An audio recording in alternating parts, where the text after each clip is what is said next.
ponte en contacto con nosotros desde nuestras redes sociales. Instagram, El Narrador Podcast. Twitter, @Narrador Podcast.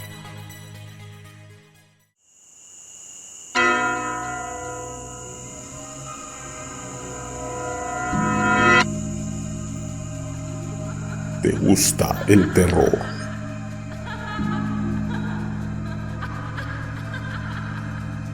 Sean todos bienvenidos a escuchar las historias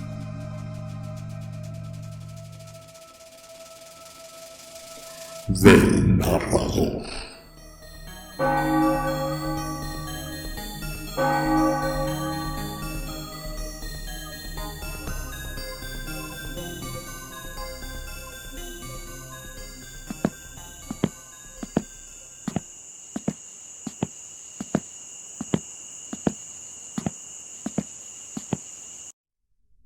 Buenas noches.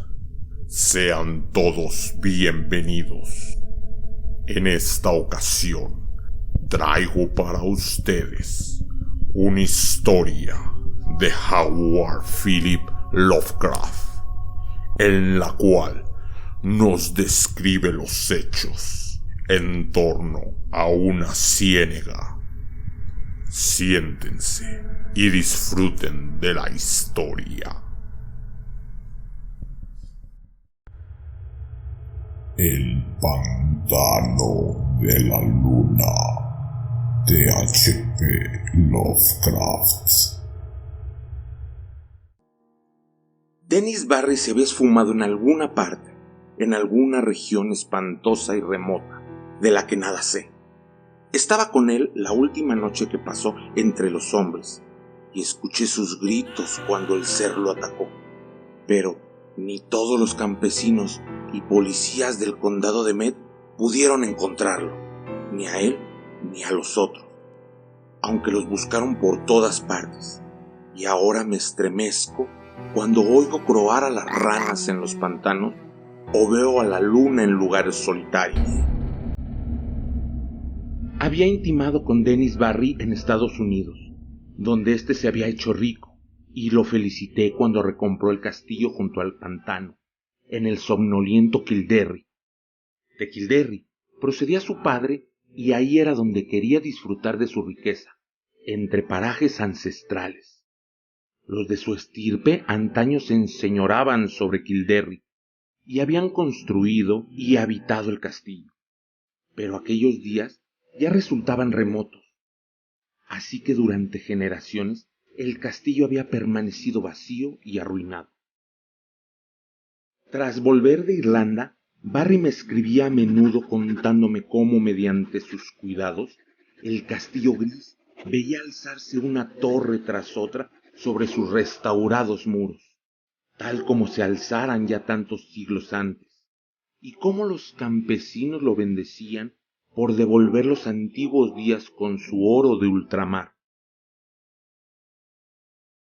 Pero después surgieron problemas, y los campesinos dejaron de bendecirlo y lo rehuyeron como una maldición.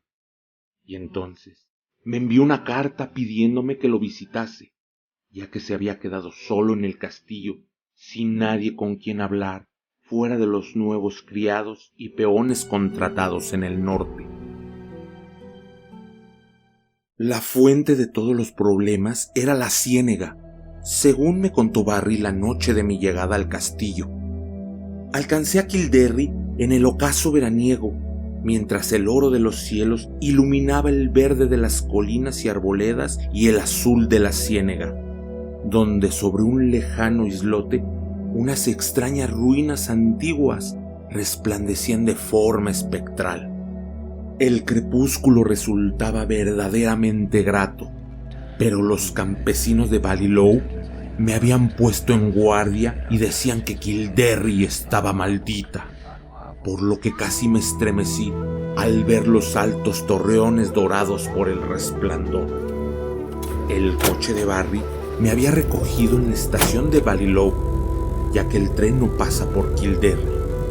Los aldeanos habían esquivado al coche y a su conductor, que procedía del norte, pero a mí me habían susurrado cosas, empalideciendo al saber que iba a Kildare. Y esa noche, tras nuestro encuentro, Barry me contó por qué. Los campesinos habían abandonado Kildare porque Dennis Barry iba a desecar la gran ciénega. A pesar de su gran amor por Irlanda, Estados Unidos no lo había dejado intacto y odiaba ver abandonada la amplia y hermosa extensión de la que podía extraer turba y desecar las tierras. Las leyendas y supersticiones de Kildare no lograron conmoverlo y se burló cuando los aldeanos primero rehusaron ayudarle y más tarde, viéndolo decidido, lo maldijeron marchándose a Ballylough con sus escasas pertenencias. En un lugar contrató trabajadores del norte y cuando los criados lo abandonaron, también lo reemplazó. Pero Barry se encontraba solo entre forasteros, así que me pidió que lo visitara. Cuando supe que temores habían expulsado a la gente de Kildare, me reí tanto como mi amigo, ya que tales miedos eran de la clase más indeterminada, estrafalaria y absurda. Tenían que ver con alguna absurda leyenda tocante a la ciénega y con un espantoso espíritu guardián que habitaba las extrañas ruinas antiguas del lejano islote que se divisaba al ocaso. Cuentos de luces danzantes en la penumbra lunar y vientos helados que soplaban cuando la noche era cálida, de fantasmas blancos merodeando sobre las aguas y de una supuesta ciudad de piedra sumergida bajo la superficie pantanosa. Pero descollado sobre todas esas locas fantasías, única en ser unánimemente repetida, estaba el que la maldición caería sobre quien osase tocar o drenar el inmenso pantano rojizo. Había secretos, decían los campesinos, que no debían develarse.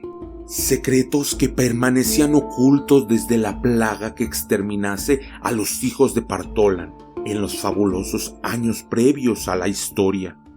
En el libro de los invasores se cuenta que esos retoños de los griegos fueron todos enterrados en el Talag, pero los viejos de Kildare hablaban de una ciudad protegida por su diosa de la luna tutelar, así como de los montes boscosos que la ampararon cuando los hombres de Nemeth llegaron a la Escitia en sus 30 barcos.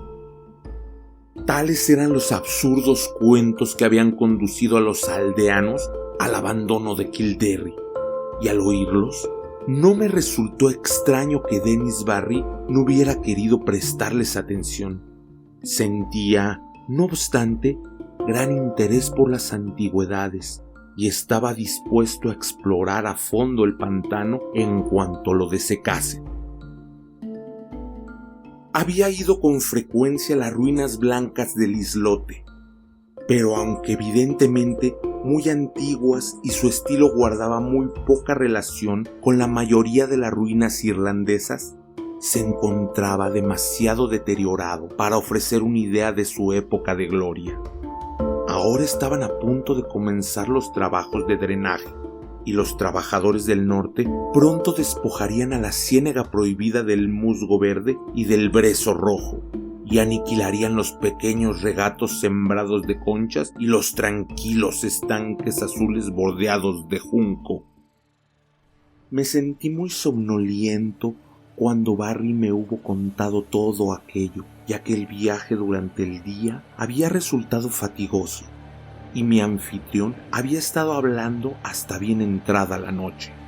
Un criado me condujo a mi alcoba, que se hallaba en una torre lejana, dominando a la aldea y a la llanura que había de pie al pantano, así como la propia ciénega, por lo que a la luz lunar pude ver desde la ventana las silenciosas moradas abandonadas por los campesinos, y que ahora alojaban a los trabajadores del norte, y también columbré la iglesia parroquial con su antiguo capiel, y a lo lejos, En la ciénaga que aparecía al acecho, las remotas ruinas antiguas resplandeciendo de forma blanca y espectral sobre el islote. Al tumbarme, creí escuchar débiles sonidos en la distancia, sones extraños y medios musicales, que me provocaron una rara excitación que tiñeron mis sueños. Pero la mañana siguiente, al despertar, sentí que todo había sido un sueño y que las visiones que tuve resultaban más que maravillosas que cualquier sonido de flautas salvajes en la noche. Influida por la leyenda que me había contado Barry, mi mente había merodeado en sueños en torno a una imponente ciudad, ubicada en un valle verde cuyas calles y estatuas de mármol, villas y templos, frisos e inscripciones evocaban de diversas maneras la gloria de Grecia. Cuando compartí ese sueño con Barry, nos echamos a reír juntos, pero yo me reía más, porque él se sentía perplejo ante la actitud de sus trabajadores norteños. Por sexta vez se habían quedado dormidos, despertando de una forma muy lenta y aturdidos, actuando como si no hubieran descansado, aun cuando se habían acostado temprano la noche anterior. Esa mañana y tarde deambulé a solas por la aldea bañada por el sol, hablando de aquí y allá con los fatigados trabajadores, ya que Barry estaba ocupado con los planes finales para comenzar su trabajo de desecación. Los peones no estaban tan contentos como deberían, ya que la mayoría parecía desasosegada por culpa de algún sueño, aunque intentaban en vano recordarlo. Les conté el mío, pero no se interesaron por él, hasta que mencioné los extraños sonidos que creí oír. Entonces me miraron de forma rara y dijeron que ellos también creían recordar sonidos extraños. Al anochecer, Barry cenó conmigo y me comunicó que comenzaría el drenaje en 2 días. Me alegré, ya que aunque me disgusta ver el musgo y el brezo y los pequeños regatos y los lagos desaparecer, sentí un creciente deseo de posar los ojos sobre los arcaicos secretos que la prieta turba pudiera ocultar. Y esa noche, el sonido de resonantes flautas y peristilos de mármol tuvo un final brusco e inquietante, ya que vi caer sobre la ciudad del valle una pestilencia y luego una espantosa avalancha de las laderas boscosas que cubrieron los cuerpos muertos en las calles y dejaron expuesto tan solo el templo de Artemisa en lo alto, donde el Cleis, la anciana sacerdotisa de la luna, yacía fría y silenciosa con una corona de marfil sobre sus sienes de plata. He dicho que desperté de repente y alarmado. Por un instante no fui capaz de determinar si me encontraba despierto o dormido, pero cuando vi sobre el suelo helado el resplandor lunar y los perfiles de una ventana gótica enrejada, decidí que debía estar despierto y en el castillo de Kildare. Entonces escuché un reloj en algún lejano descansillo de abajo tocando las 2 y supe que estaba despierto. Pero aún me llegaba el monótono toque de flauta a lo lejos, aires extraños, salvajes, que me hacían pensar en alguna danza de faunos en el remoto Menalo. No me dejaba dormir y me levanté impaciente, recorriendo la estancia. Solo por casualidad llegué a la ventana norte y oté la silenciosa aldea, así como la llanura al pie de la ciénaga. No quería mirar, ya que lo que deseaba era dormir, pero las flautas me atormentaban y tenía que hacer o mirar algo. ¿Cómo sospechar lo que estaba a punto de contemplar? Ahí, a la luz de la luna que fluía sobre el espacioso llano, se desarrollaba un espectáculo que ningún mortal, habiéndolo presenciado, podría nunca olvidar. al son de las flautas de caña que despertaban ecos sobre la ciénega, se deslizaba silenciosa y espeluznante una multitud entremezclada de oscilantes figuras, acometiendo una danza circular como las que los sicilianos debían ejecutar en honor a Demeter en los viejos días. Bajo la luna de cosecha, junto a Ciane, la amplia llanura, la dorada luz lunar, las siluetas entre las sombras y, ante todo, el estridente y monótono son de flautas producían un efecto que casi me paralizó. Aunque a pesar de mi miedo, noté que la mitad de aquellos danzarines incansables eran los peones que yo había creído dormidos, mientras que la otra mitad eran extraños seres blancos y aéreos, de naturaleza medio indeterminada, que sin embargo sugerían meditabundas y pálidas náyades de las amenazadas fuentes de la ciénega. No sé cuánto estuve contemplando esa visión desde la ventana del solitario torreón antes de derrumbarme bruscamente en un desmayo sin sueño del que me sacó el sol de la mañana ya alto. Mi primera intención al despertar fue comunicar a Dennis Barry todos mis temores y observaciones, pero en cuanto vi el resplandor del sol a través de la enrejada ventana oriental, me convencí de que lo que creí haber visto no era algo real. Soy propenso a extrañas fantasías, aunque no lo bastante débil como para creérmelas, por lo que en esta ocasión me limité a preguntar a los peones, que habían dormido hasta muy tarde y no recordaban nada de la noche anterior, salvo brumosos sueños de sones estridentes. Este asunto del espectral toque de flauta me atormentaba de veras y me pregunté si los grillos de otoño habían llegado antes de tiempo para fastidiar las noches y acosar las visiones de los hombres. Más tarde me encontré con Barry en la librería, absorto en los planos para la gran faena que iba a cometer el siguiente día, y por primera vez sentí el roce del mismo miedo que había ahuyentado a los campesinos. Por alguna desconocida razón sentía miedo ante la idea de turbar la antigua ciénega y sus tenebrosos secretos, e imaginé terribles visiones yaciendo en la negrura bajo las insondables profundidades de la vieja turba.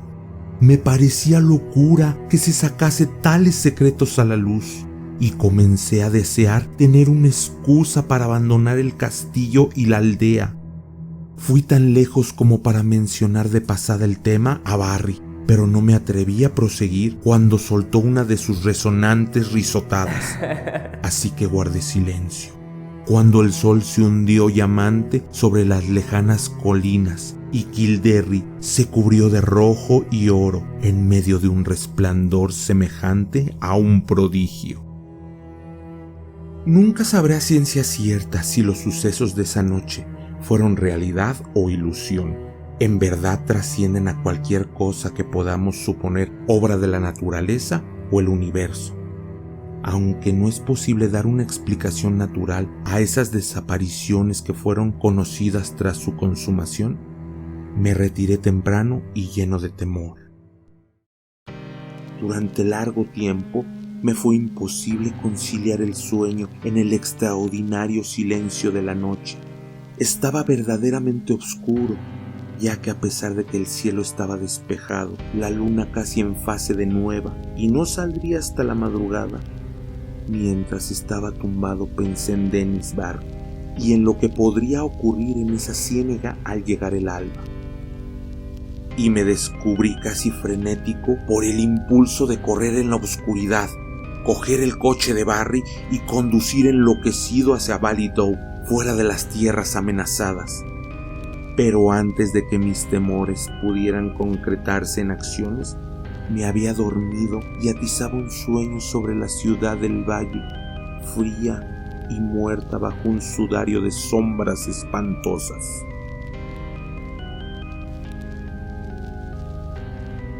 Probablemente fue el agudo son de flautas el que me despertó, aunque no fue eso lo primero que noté al abrir los ojos.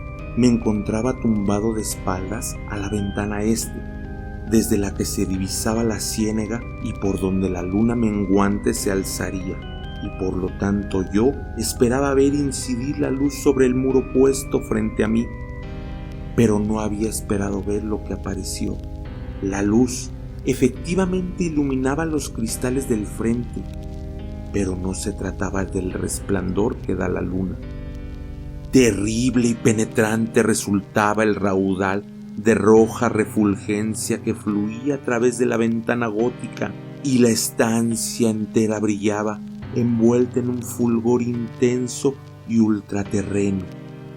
Mis acciones inmediatas resultan peculiares para tal situación, pero tan solo en las fábulas los hombres hacen las cosas de forma dramática y previsible. En vez de mirar hacia la ciénega, en busca de la fuente de esa nueva luz, aparté los ojos de la ventana, lleno de terror, y me vestí desmañanadamente con la aturdida idea de huir.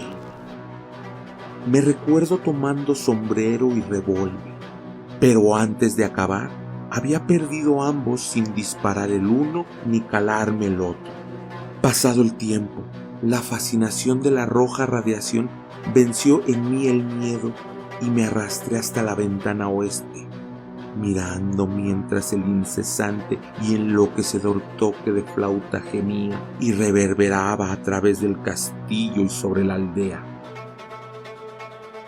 Sobre la ciénega caía un diluvio de luz ardiente, escarlata y siniestra, que surgía de la extraña y arcaica ruina del lejano islote. No puedo describir el aspecto de esas ruinas.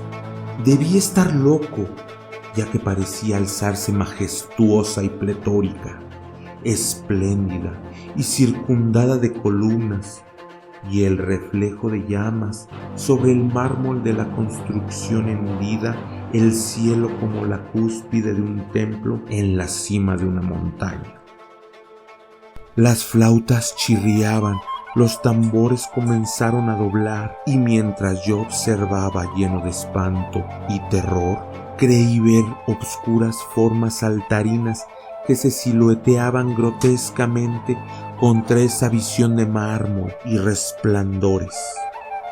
El efecto resultaba titánico, completamente inimaginable, y podría haber estado mirando eternamente de no ser por el sonido de flautas que parecía crecer hacia la izquierda, trémulo por un terror que se entremezclaba de forma extraña con el éxtasis. Crucé la sala circular hacia la ventana norte, desde la que podía verse la aldea y el llano que se abría al pie de la cima.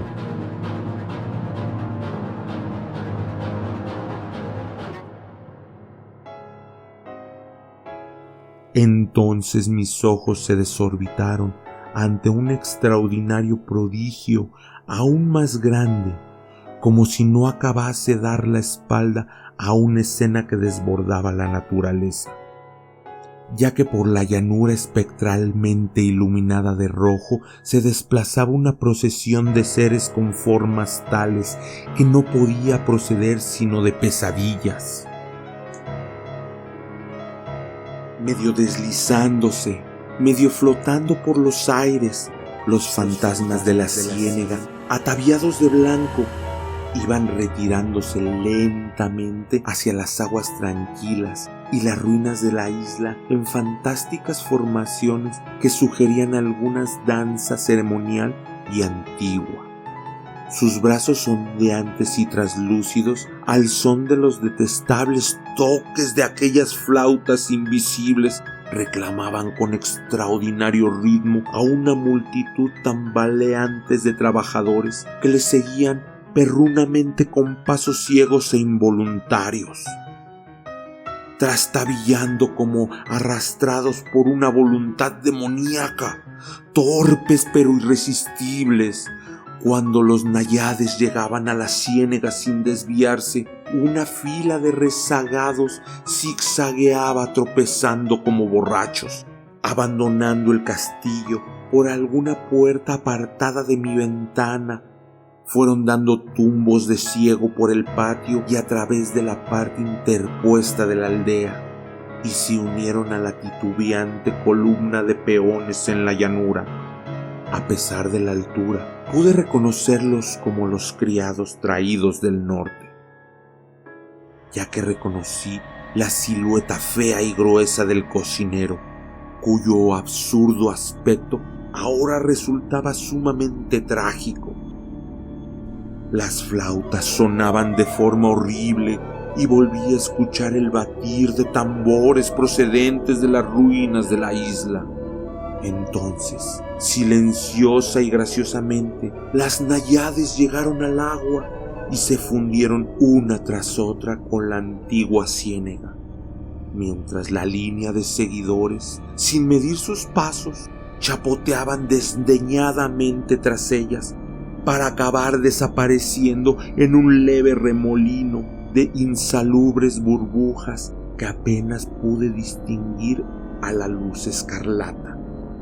Mientras el último y patético rezagado, el obeso cocinero, desaparecía pesadamente de la vista en el sombrío estanque, las flautas y tambores enmudecieron, y los cegadores rayos de las ruinas se esfumaron al instante, dejando la aldea de la maldición desolada y solitaria bajo los tenues rayos de la luna recién acabada de salir. Mi estado era ahora el de un indescriptible caos, no sabiendo si estaba loco o cuerdo, dormido o despierto. Me salvé solo merced de un piadoso embotamiento.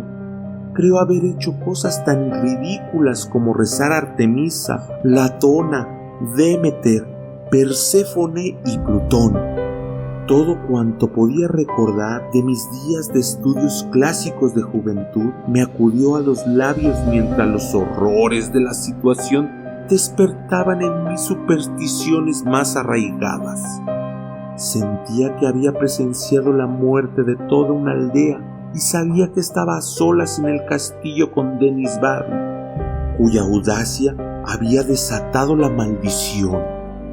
Al pensar en él, me acometieron nuevos terrores y me desplomé en el suelo, no inconsciente, pero sí físicamente incapacitado.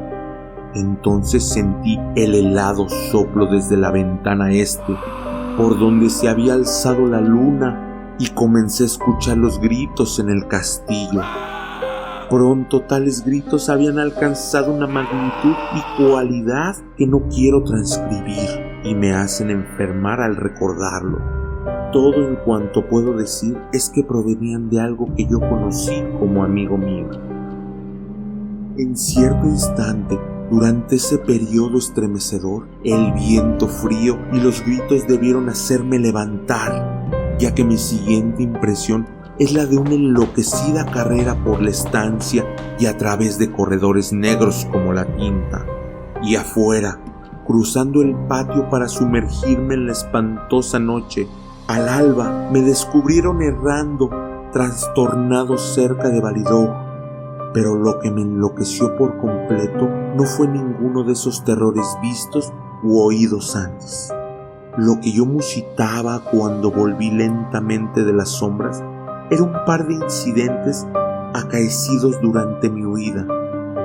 Incidente de poca monta, pero que me recomen sin cesar cuando estoy solo en ciertos lugares espantosos o a la luz de la luna.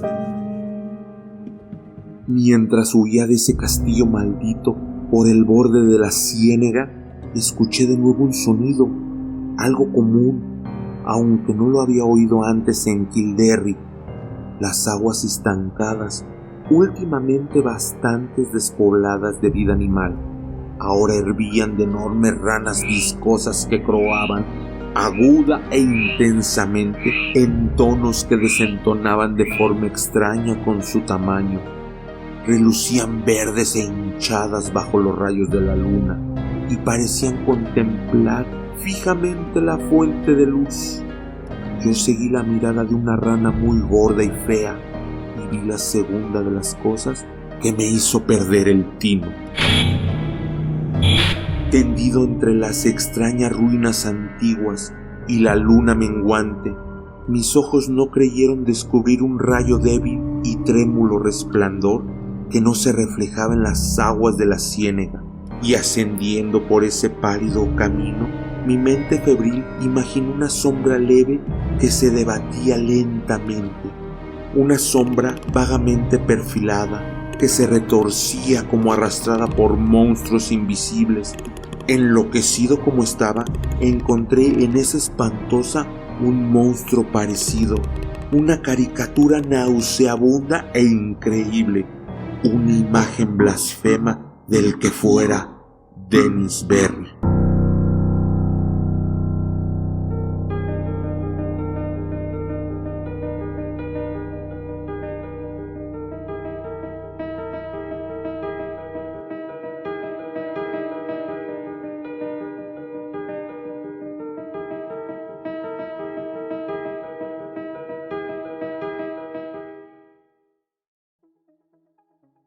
¿Te gusta escribir de terror? ¿Tienes alguna historia hecha por ti? ¿O bien, quieres escuchar alguna de un autor favorito? Mándanosla al correo elnarradorpodcast@outlook.com y el narrador te la relatará. Y así fue. Nuestro tiempo de hoy ha concluido. Pero antes de irse, díganme, ¿serían capaces de danzar al son de